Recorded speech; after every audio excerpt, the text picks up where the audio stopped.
Hi മക്കളെ, വളരെ പ്രധാനപ്പെട്ട ഒരു കാര്യം SLC എക്സാമുമായി ബന്ധപ്പെട്ട് പറയാനാണ് വന്നിട്ടുള്ളത്. SLC പരീക്ഷ എഴുതുന്ന സമയത്ത് നമ്മളെല്ലാവരെയും കുഴപ്പിക്കുന്ന ഒരു കാര്യമാണ് നമ്മുടെ ഹാൻഡ് റൈറ്റിംഗ്, പിന്നെ അതുപോലെ എക്സാം പേപ്പറിൻ്റെ നീറ്റ്നെസ്. അപ്പോൾ വീഡിയോയിലേക്ക് കടക്കുന്നതിന് മുമ്പ് ആദ്യമായിട്ടാണ് നമ്മുടെ ചാനലിലേക്ക് വരുന്നതെങ്കിൽ എന്തായാലും സബ്സ്ക്രൈബ് ചെയ്യുക, ലൈക്ക് ചെയ്യുക, മാക്സിമം ആളുകളിലേക്ക് എത്തിക്കുക. ഓക്കെ, ഒരു പ്രധാനപ്പെട്ട ഒരു അപ്ഡേറ്റ് കൂടിയല്ലേ. ഓക്കെ, മാത്രമല്ല ഇതെല്ലാ കൂട്ടുകാരിലേക്ക് എത്തിക്കണം. അത് നിങ്ങളുടെ ഒരു ഒരു ചുമതലയും കൂടിയാണ് കേട്ടോ. ഓക്കെ, റെസ്പോൺസിബിലിറ്റി ആണെന്ന് വേണമെങ്കിൽ പറയാം. അപ്പം ഇനി കാര്യത്തിലേക്ക് കടക്കാം. അപ്പോൾ നമുക്ക് ഏറ്റവും വലിയ പ്രശ്നം നേരിടുന്ന ഒരു കാര്യമാണ് നമ്മുടെ hand writing. Okay, hand writing. ഈ ഹാൻഡ് റൈറ്റിംഗ് എന്ന് പറഞ്ഞ ഈ ഒരു സംഭവം, ഇപ്പോൾ എൻ്റെ ഹാൻഡ് റൈറ്റിംഗ് ഇങ്ങനെയാണ്, ഫസൽ സാറിൻ്റെ ഹാൻഡ് റൈറ്റിംഗ് വളരെ മോശമാണെന്നൊക്കെ പല ആൾക്കാരും പറയലുണ്ട്, ഇല്ലെന്ന് പറയുന്നില്ല. ഓക്കെ, എന്നാലും നല്ലപോലെ നമ്മൾ എഴുതാൻ വിചാരിച്ചാൽ അത് എന്തിനൊക്കെ ഡിപ്പെൻഡ് ചെയ്യുന്നറിയോ? നമ്മുടെ പെന്നിനെയും നമ്മൾ എഴുതുന്ന പേപ്പറിനെയും. ഓക്കെ, ഇതുവരെ നിങ്ങൾ 10ാം ക്ലാസ്സിൻ്റെ മുഴുവൻ പരീക്ഷ എഴുതിയതായിക്കോട്ടെ, അല്ലെങ്കിൽ നിങ്ങളുടെ ക്ലാസ്സിലെ നോട്ട്ബുക്കുകളായിക്കോട്ടെ, ഒക്കെ വരയില്ലാത്ത പേപ്പറുകളാണ്. വരയില്ലാത്ത, ഒരു ഡോട്ട് പോലും ഇല്ലാത്ത ക്ലീൻ പേപ്പറുകളാണ്. പക്ഷേ കഴിഞ്ഞ വർഷം നമുക്ക് SLC എക്സാമിന് ഒരു അപ്ഡേറ്റ് വന്നു. എങ്ങനെയുള്ള പേപ്പറാണ് എക്സാമിനെന്ന് അറിയും? ഈവൻ മാത്സിന് വരെ നമുക്ക് കിട്ടിയത് വരെയുള്ള പേപ്പറാണ്.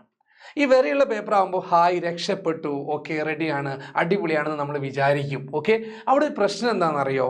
നമുക്ക് ലൈൻ സ്പേസിങ് വലിയ ബുദ്ധിമുട്ടായിരിക്കും. വലിയ അക്ഷരങ്ങളിൽ എഴുതുന്ന ആൾക്കാരുണ്ടായിരിക്കും. ഫോർ എക്സാമ്പിൾ നമ്മളിപ്പോൾ എങ്ങനെ എഴുതാണ്? മലയാളം. ഓക്കെ, മലയാളം എന്ന് ഞാൻ എഴുതി. ഓക്കെ, അടിയിൽ എനിക്ക് ഹിന്ദി എന്ന് എഴുതണം, ഹിന്ദി എന്ന് എഴുതി. അപ്പം വലിയ ഹാൻഡ് റൈറ്റ്, ചക്ക പോലത്തെ ഹാൻഡ് റൈറ്റിംഗ് ആണെങ്കിൽ അവിടെ കുറച്ച് ബുദ്ധിമുട്ട് അനുഭവപ്പെടും. അപ്പോൾ നമുക്ക് ഓരോ വരി വിട്ട് എഴുതിയാൽ പോരെ സാറേ, അപ്പോൾ അത് കുറച്ച് ഒരു വൃത്തികേടായി തോന്നുകയും ചെയ്യും.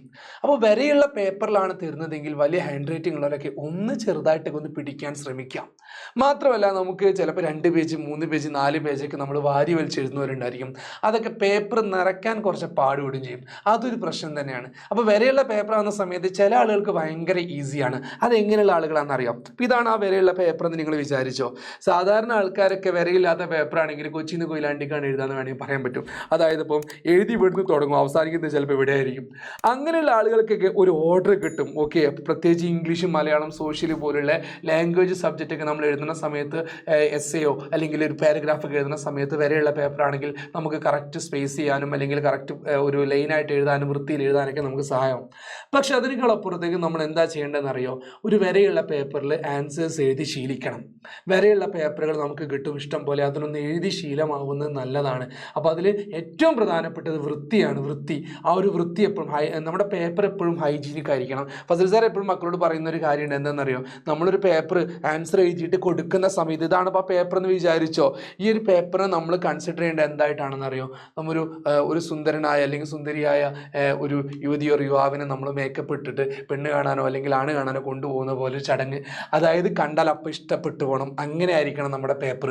ഒരുക്കിയിട്ട് വേണം അങ്ങോട്ട് കൊടുക്കാൻ. അത് കാണുമ്പോൾ തന്നെ ആ നോക്കുന്ന എക്സാമിനർക്ക് ഹായ് എന്നൊരു ഹായ് വരണം. ആ ഹായ് വന്നാലേ നമുക്ക് മാർക്കും ഹായ് ആയിട്ട് കിട്ടുള്ളൂ. അപ്പോൾ അതിനു വേണ്ടി ഏറ്റവും നന്നായിട്ട് എഴുതേണ്ടത്, നമ്മൾ കീപ്പ് ചെയ്യേണ്ട ഒരു സാധനമുണ്ട്. അതെന്താണെന്ന് ചോദിച്ചാൽ നീറ്റ്നെസ് ആണ്.